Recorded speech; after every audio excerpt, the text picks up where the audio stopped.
In this video, you'll discover how to build systems so that your business runs without you. So if you're feeling disorganized, overwhelmed, or even exhausted from trying to scale your business, this video is for you because it will help you simplify your system building process so that you save time, increase your profits, and accelerate your growth. If you're new to my channel, my name is Peter Scott. I'm the founder of Fearless Coach Academy, where we have trained thousands of coaches to launch and scale their coaching business. So let's dive right in. The first step to building systems is to audit your systems across the three core business functions. There are three core business functions of every great business: marketing, sales, and fulfillment. So what you want to do is recognize that marketing is designed to generate qualified leads and create sales opportunities. Sales is designed to convert those qualified leads into customers and clients. And fulfillment is all about turning those customers and clients into raving fans so that they buy more from you and they refer others. So step number one is to look at and assess what systems do you already have that are templatized, that are documented, and what are missing.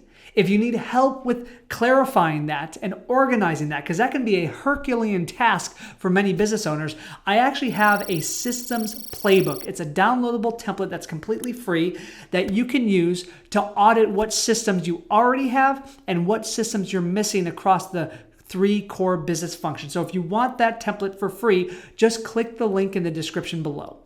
That's step number one, is to assess what you have and what you're missing. Audit those systems. Step number two is to capture your processes. So once you've identified the systems that you're missing, then you want to start capturing each of those processes. And the easiest way to do that today is by using a tool like Loom or Zoom. So Loom is just a screen recording software. It's very easy to use and it's free.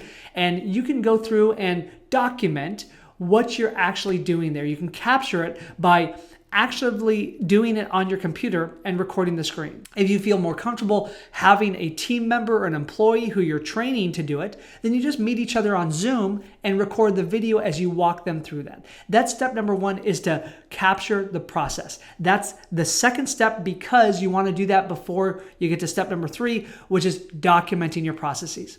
This is honestly the most tedious, but the good news is you don't always have to do it as the founder and CEO of your company. Best way to document your processes is to look at 4 keys. So there's 4 keys to document your process. The first key is definition of done.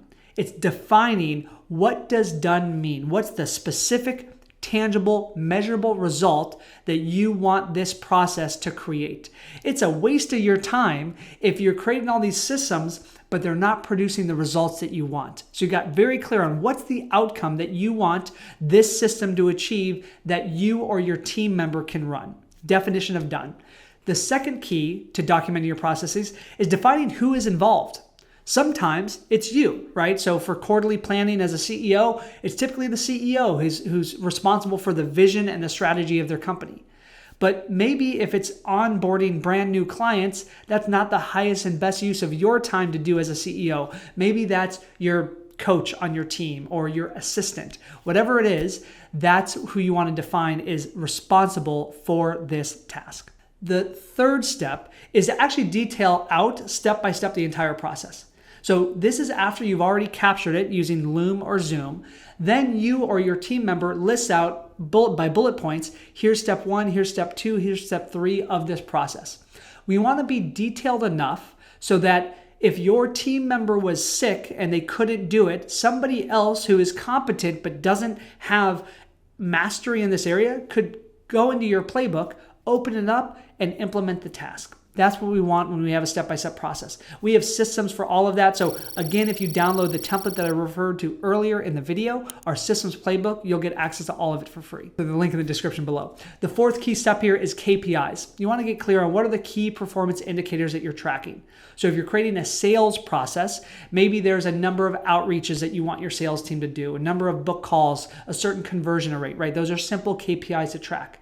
If it's less tangible, maybe your KPI is the estimated time that it takes that task to be completed.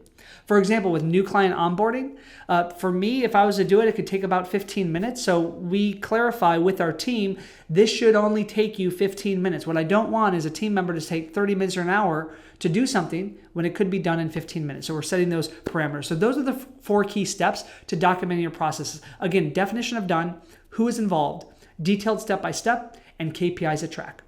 The 4th step to building systems is to test.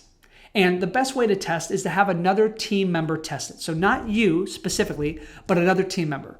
It's key for them to do it because that way you can identify if there's holes in your process.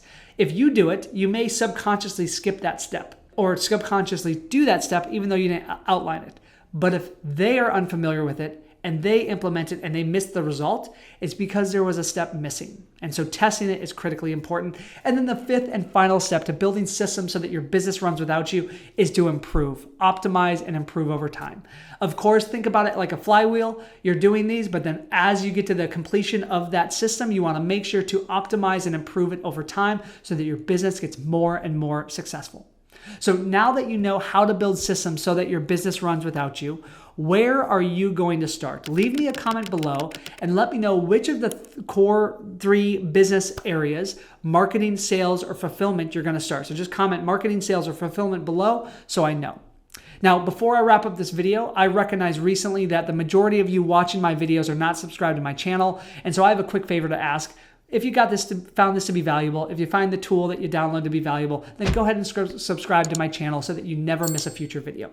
And once you've subscribed, make sure to check out my next video up here, which is how to become a 6-figure coach in 7 steps. If you want to become a 6- and 7-figure coach, check out this video up here, and I'll see you in the next video. My name is Peter Scott, reminding you to be here, act now, and fear less.